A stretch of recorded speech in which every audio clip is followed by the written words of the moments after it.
What's up tout le monde, bienvenue au nouvel épisode de Sur le chemin du sommet. Attache ta tuque, genre.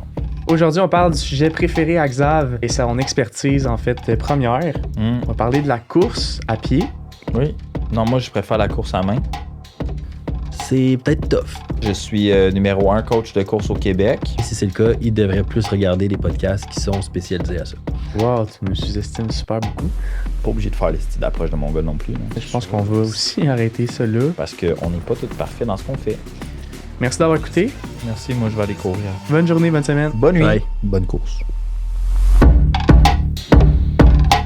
What's up tout le monde, bienvenue au nouvel épisode de Sur le chemin du sommet avec Marc, Xav et Phil. Bonjour. Aujourd'hui, on parle du sujet préféré à Xav et son expertise en fait première. On va parler de la course à pied. Oui. Non, moi, je préfère la course à main. La course à vélo. Non, mais la course à main, c'est une joke, je pense. Course à vélo, c'est parce que... Ça existe. Ah, on a fait en même temps. Cool. Fait que si vous le savez pas, je suis numéro 1 coach de course au Québec. Fait que si vous avez des marathons, triathlons, vous avez de la misère à marcher, venez me voir. Je pense que ça conclut le podcast pour aujourd'hui. Ouais. Ouais. Tu veux-tu parler un peu des technicalités de la course? Les technicalités? Ouais. Ben écoute, j'ai un expert Phil et Marc dans ce domaine. Non, pour être sûr. Je suis pas le gars le plus calé en course. Je m'y connais avec la base, les formules, comment est-ce que ça fonctionne, les marathons, les distances, les fonctionnements cardiovasculaires, les adaptations que le corps peut avoir par rapport à ça. Mais ça va être plus les gars qui vont discuter aujourd'hui. Moi, je vais assister et même, comme n'importe quel coach devrait avoir, un esprit ouvert à l'éducation parce qu'on n'est pas tous parfaits dans ce qu'on fait. Il y a tous des sujets il y en a un de nous qui connaît. À un moment donné, on a parlé de stock, que là, c'était moi qui connais fuck all, puis que j'essayais de patiner autant que je pouvais. Là, ça va être toi. Prochainement, on parlera de. Chose que Marc connaît pas. La mais Marc, masculine- il connaît tout. Fait Non, que, on va essayer de pas. trouver quelque chose qu'il connaît pas. Là. Vraiment pas. Mais c'est de garder en tête aussi la course, ça peut être quelque chose qui est extrêmement simple, mais extrêmement complexe aussi. Puis on va pas tomber dans tout ce qui est complexité extrême parce que c'est pas nécessaire pour tous ceux-là qui vont nous écouter. Je pense pas qu'on a des athlètes professionnels de triathlon ou de Ironman ou quoi que ce soit qui écoutent nos podcasts. Puis anyway, si c'est le cas, ils devraient plus regarder les podcasts qui sont spécialisés à ça. Wow, tu me sous-estimes super beaucoup. super de- Non, mais c'est quand même touché. Mais bon, fait que pour des choses, la montée en popularité de la course, ça fait quelques années en fait que tout ce qui est les clubs de course, les marathons en tant que tels, on va dire marathon de Boston ou quoi que ce soit, qui est un des plus gros aux États-Unis, continue à avoir une augmentation de sa popularité. Est-ce que vous pensez que ça serait causé, on le sait un peu, là, par les réseaux sociaux, par certains influenceurs, puis pourquoi on a passé de la mode bodybuilding, meilleure shape, Chris Bumstead, à beaucoup plus athlète hybride, course, Irox, on va dire? Moi, j'ai une théorie. Tu sais, on a dit dans le dernier podcast que le monde vont comme dans des directions qui ne sont pas supposées aller. Fait que, tu sais, ils se mettent à l'entraînement un mois in, ils sont genre, je deviens si bum. Fait que là, ils se lancent dans le bodybuilding full pin, puis ils se rendent compte que comme ça marche pas. Fait que là, ils pull out complètement. Puis ça, c'est le Dunning-Kruger effect. Genre, je suis à l'extrême, je back off, puis là, je me relance dans de quoi. Puis c'est des choses que même moi, j'ai vu à des clients, puis sûrement vous aussi. Je veux me mettre au bodybuilding, ils essaient du bodybuilding. Ah non, j'aime pas ça, finalement, ils font de la course. Parce que, comme vous avez dit, c'est hyper fonctionnel, c'est super le fun, tu peux faire ça pas mal n'importe où. C'est facile. C'est genre reachable, c'est atteignable, c'est réaliste comme objectif. Puis c'est comme, depuis qu'on est enfant, on court, on a oublié de courir à cause du mode de vie dans lequel on est. Fait que ça fait du bien au corps, ça fait du bien à l'esprit, à moins que ton nom c'est Camille. Là, je shootais une dart à une demi-count. Camille a couru pour sa première shot en une fin de semaine, 32 km. C'est tellement... Elle est venue genre lundi pour son leg day, puis elle était comme, je suis pété. Je suis comme, no shit. C'est tellement pas Je bon, me ça. dis pas. Ben, c'est comme exposition progressive au stress. Elle, ça a été direct all-in. Straight pipe. Je pense aussi que, moi, mettons, vers mes clients, je l'entends de plus en plus que comme, je suis comme, tu sais, on dirait que le gym pur et dur, le monde sont plus tannés de faire ça. Fait que je pense que d'amener de la course ou que ça soit du Un vélo, sport. n'importe quoi autre, je pense que c'est comme ça, quasiment un échappatoire. Sweet spot. Puis changer un peu de mal de place.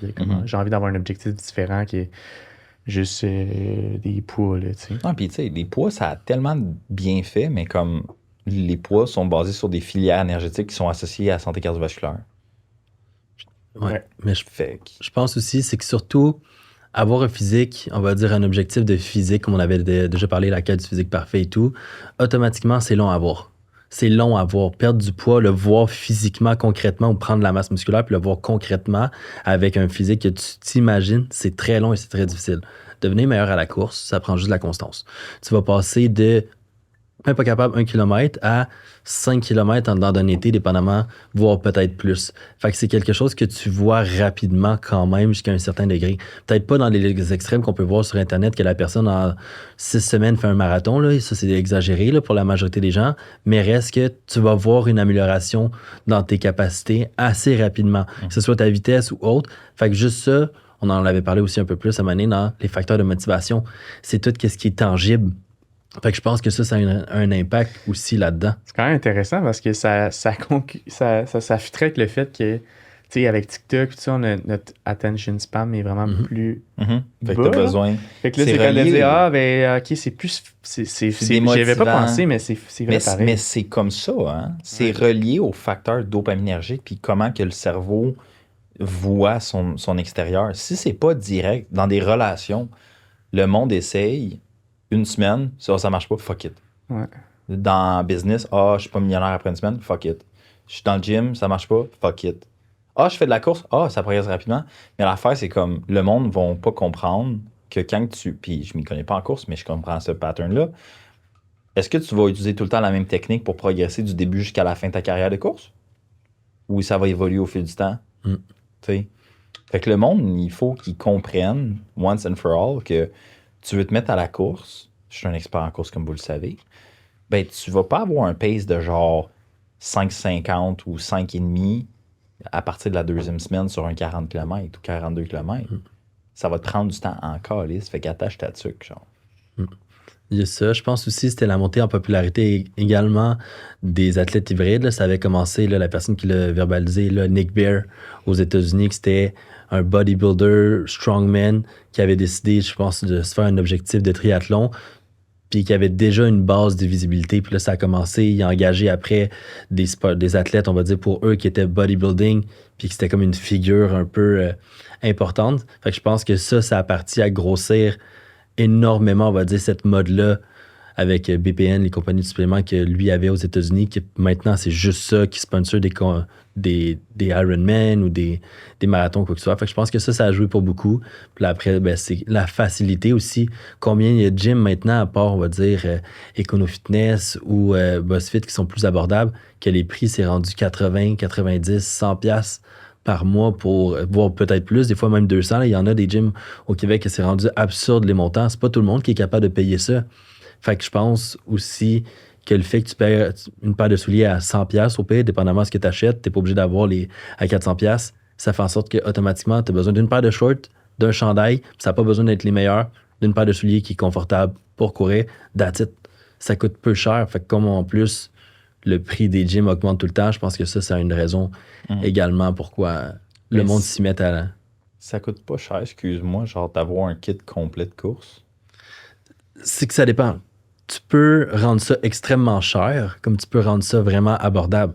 Tu as des souliers de course, des trainers bien normaux, tu as tes bas Nike que tu cours avec, tu as une paire de shorts bien normales, puis un chandail bien normal, on va dire comme un qu'on a. That's it. Mais à cause de la popularité de la course, quoi que ce soit, on rend ça cher. Les souliers avec des plaques de carbone à 400 pièces, les bas, on va dire, en laine de Merino, je sais pas quoi, là, polyester, super, 25 pièces la paire de bas, les trucs de bouteille, quoi que ce soit, à 150 pièces. Juste que je pense que si tu veux être la base, tu peux y aller vraiment moins cher avec Cheap. la course que, mettons, au gym. Là, Mais est-ce que vous êtes d'accord? Ben, j'ai eu la conversation avec une de mes clientes qui court plus ces temps-ci, puis elle est comme, hey, j'ai acheté mon kit, j'ai acheté... Est-ce que vous pensez que le monde met leur faith dans la motivation extrinsèque d'acheter bien du stock? Genre, je vais m'acheter des souliers, je vais m'acheter des shorts, je vais m'acheter des vestes, m'acheter des... Tu sais, ils vont mettre comme une Garmin à 1500 piastres. J'ai comme, m'a dépensé 2000 quelques piastres sur un set, puis après ça, j'aurai pas le choix d'aller courir. Il y a certaines affaires que je pense que c'est overkill, mais il y a d'autres affaires que je suis comme, ok, mais avoir un outfit que t'aimes, puis que tu trouves beau, ça va te motiver à aller courir, genre. Mais est-ce que tu as besoin d'avoir un outfit à 2000$ pour commencer à courir 2000 Exactement. kilos? Ou c'est, mettons, la Garmin, là c'est là que... avoir un outfit qui est confortable, des souliers qui sont adaptés à ton style de course, là, c'est probablement important. Le reste, c'est gager.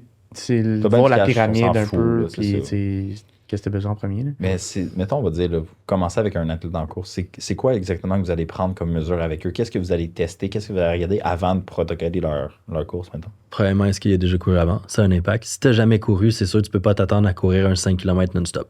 Tu vas commencer avec quelque chose de bien basique comme 10-15 minutes de marche. Puis là, tu vas alterner en jogging léger, marche quand tu n'es plus capable. Juste pour graduellement. Le volume de course va être très minime parce que si tu commences et tu fais des 3 km à tous les jours, tu vas te blesser.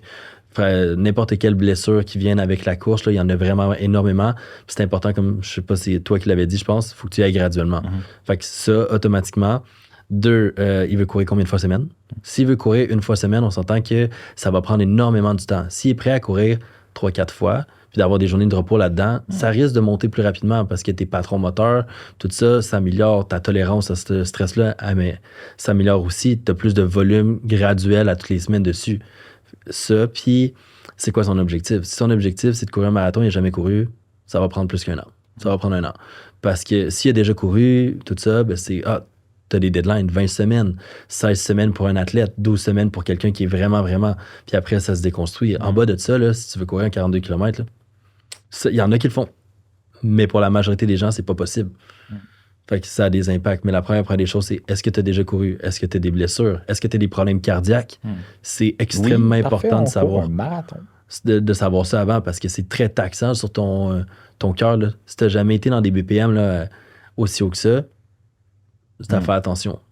Je pense que si on a une job à faire en tant que goal setting, là. Si tu n'as jamais couru et tu veux faire un marathon, là, je m'excuse, mais c'est pas En réaliste. 2 ans. tu commences donc par un 5K ou un 10K. Je suis curieux en même temps. Les deux, vous avez des courses line-up, hein? Ouais. C'est quand? Moi, c'est en septembre, le demi. la même. J'ai inscrit parce que là, c'est sold out. Ouais. Ouais, j'étais supposé de faire le marathon, puis je me suis blessé au genou parce que j'ai fait too much too soon. Puis dans le fond, c'est de garder en tête que moi, j'ai couru tout l'hiver sur un tapis roulant. Puis quand j'ai fait la transition à l'extérieur, j'ai fait directement des intervalles. La surface de contact n'est pas la même. Puis c'est comme ça que je me suis blessé. L'intensité au niveau des intervalles était trop élevée sur une surface de contact qui n'était pas exactement similaire à celle sur un tapis. Fait que c'est tout ça. Fait que là, je vais faire un demi. Tout ça. Puis mon marathon va juste être plus tard en octobre.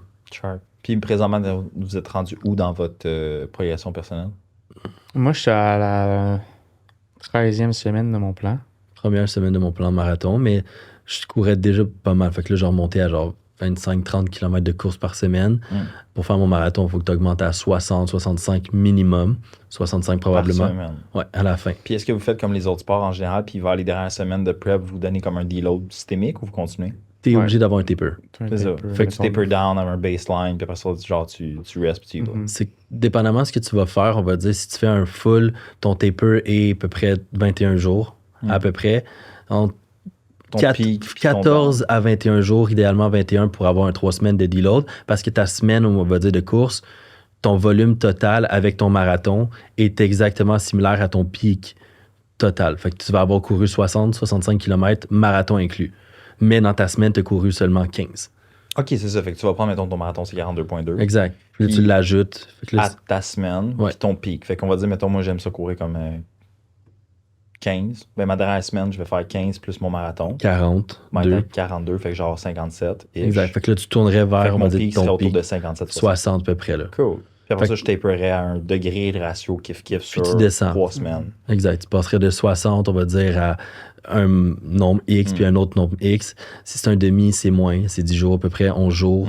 5, ça, puis un 10, c'est à la- peu près 3-4 jours. Là. Ah, je comprends. Puis est-ce que vous allez garder quand même du volume dans le tank, dans le sens que, tu sais, la semaine, tu vas-tu courir comme, tu sais, on dit 15, comment tu vas répartir ton 15? As-tu des techniques d'intensification? Tu veux-tu y aller? Ou? Ah, vas-y. Tu peux garder Je vois la un même peu, là. intensité, dépendamment. C'est juste que tes temps, au niveau des intervalles, si t'en as, tes temps de repos vont être plus longs.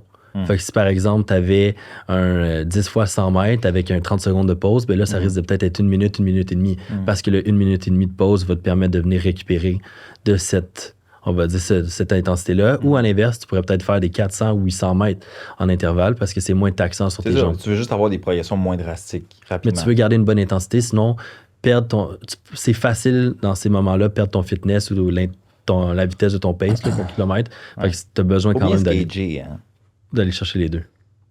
Phil? Puis je pense pas qu'il y ait une seule manière de fonctionner non plus. Exact. Non, mais Comme c'est au gym, ça, tu je sais, veux fait voir un petit peu c'est quoi vos mindsets là-dessus. c'est ça. Moi ben là, ce que je veux amener, là, on tombe vraiment dans la technicalité. je trouve. Mais c'est quand Trop. même, je pense que c'est quand même important que le monde sache que comme vous êtes capable de faire ça. Oui, mais Ouais. c'est de garder en tête que pas mal tout le monde qui va venir nous voir, ils veulent commencer à courir. Fait que tout Exact. ce qu'on parle en ce moment du marathon, de comment tu vas Down the faire, road. ça c'est même pas applicable pour eux parce que c'est du monde qui commence à apprendre. Fait que souvent, ça va être des bons souliers. T'as pas nécessairement besoin d'avoir des souliers avec des plaques de carbone à 450$. Tu vas passer à travers, ça va te coûter bien trop cher. Puis d'être capable, comme Phil l'a dit, il y a plusieurs méthodes, surtout quand tu débutes, pour être capable de progresser là-dedans. Puis c'est quel qui est le mieux applicable pour toi. Puis tes souliers, c'est pas des prendre les plus beaux. Puis faut que tu ailles dans une boutique spécialisée qui vont checker un peu ta technique de course. Ouais, au 42.2. 42.2 sont à bons. couche aussi. Fait qu'il y en a une couple que, tu sais, ils vont vraiment, c'est des spécialistes, ils vont checker ton pied parce que le meilleur soulier pour moi, c'est pas le même pour toi, c'est pas le même pour toi. Fait que. Moi, clairement, j'ai besoin du top notch. Là, tu sais, comme, faut vraiment que je me motive pour aller oui, courir. c'est ça.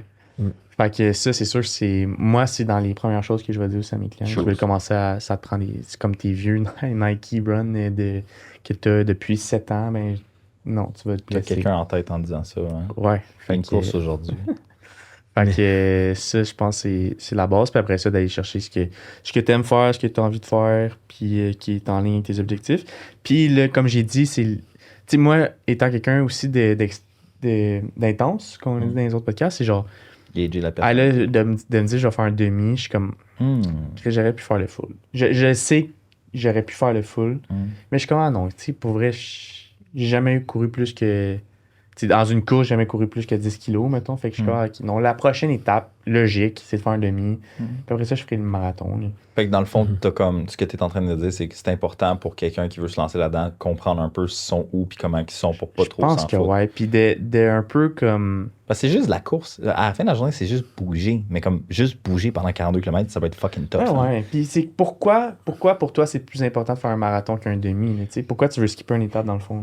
Puis, C'est pour dire que tu sais, c'est-tu le Que t'as regard des couru autres. un marathon. Beaucoup, là, tu sais, souvent, c'est sûr qu'il y a ça aussi. Puis même moi, là, c'est déjà asti, là. Tu sais, je sais qu'inconsciemment, je serais capable de faire un full, de faire un demi, je suis comme on dirait que- mais non, là, tu sais, c'est juste, ben, mon demi, je vais le faire dans un temps que je vais être Meilleur. tu sais, un bon temps.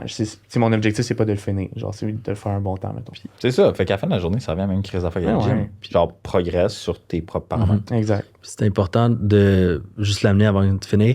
Quand tu cours, tu fais n'importe quel sport, c'est important d'avoir des semaines de deload un peu. Tu peux pas continuer à augmenter le volume continuellement, tu vas te blesser. Fait que souvent, on va dire ils vont attendre une périodisation en course, c'est 2, 3 semaines, 4 semaines d'augmentation du volume, tu as une semaine de deload, 2, 3, 4 semaines du volume pour ça, parce que Progression c'est cette parfaite. semaine-là, quand tu deload, qui va te permettre de récupérer des 2, 3, 4 semaines d'intensité en augmentant l'intensité, en augmentant le volume que tu as eu.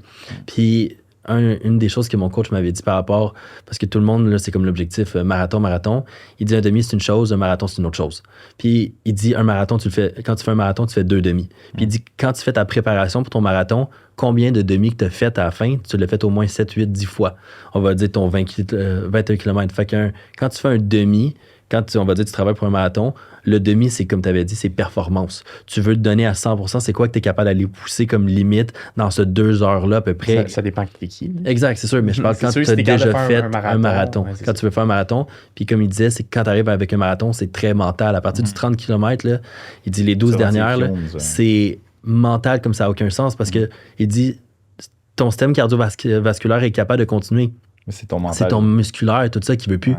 T'as mal partout, tes fléchisseurs ou autres, tes muscles commencent à jammer, t'as des crampes qui commencent à arriver que t'aurais jamais eu, puis il faut que tu continues. Fait il dit c'est ça qui est difficile. C'est pas le cardio qui est difficile dans le marathon, C'est le fait, c'est genre, tout le que je reste suis mal. autour. Tandis qu'un demi, dépendamment t'es où comme objectif, c'est ton premier, ça va être la même chose. Mais quand tu t'entraînes, il dit là, c'est plus cardiovasculaire parce que tu pousses tes BPM dans le tapis à te pousser au max. Fait qu'il dit c'est pas la même chose dans un sens aussi. J'étais au marathon de Montréal avec un athlète en début d'année, en septembre, je pense, septembre-octobre. Puis genre, j'étais là-bas, puis j'ai vu c'était quoi, genre, je sais pas, il y avait combien de personnes, je pense que c'était genre 20 000. Là, Ouais, c'est 15, 20 000. Tabarnak, là. Puis je voyais ça, puis t'avais du monde qui faisait comme si de rien n'était, puis il y avait du monde, man, genre, il y a eu des décès, je pense. Ouais. Genre, Ouais, c'est un- malheureusement, il y avait eu du monde qui sont décédés là-dedans. Puis c'est comme, tu sais, tu rentres en course, puis comme, oh my god, faire un marathon, c'est le fun. Vous savez pourquoi un marathon s'appelle marathon, right? C'était dans les trucs là, de la Grèce. Là, puis c'était la distance de 42 entre deux villes. Puis je sais pas quoi. Il y a quelqu'un qui a gagné une guerre. Ouais. Puis qui a envoyé son soldat à marathon, à citer dire qu'ils ont gagné. Le gars, la distance qu'il a couru dans le désert, C'est whatever, 42,2. il est arrivé, il a dit on a gagné, puis il est mort. Genre, c'est à cause de ça que ça s'appelle un marathon. Parce que le gars, il a couru cette distance-là, Je savais pas. puis il est mort. Autour de Fait la comme, Grèce. soyez conscient que comme c'est un super beau sport. Là. Moi, genre, on sait tous, là, genre, je suis un coureur, un athlète hybride, là, genre de haut niveau. Mais comme, ça peut te tuer. Là. Oui. Faut comme, que sois la quantité conscient liquide- que ton corps, là, comme, faut que tu le traites bien, puis faut pas que tu y calisses des volets. Là. Ouais. C'est aussi que là, tu sais, on dirait qu'on veut amener ça comme on a dit au début, la course, ça peut être super simple.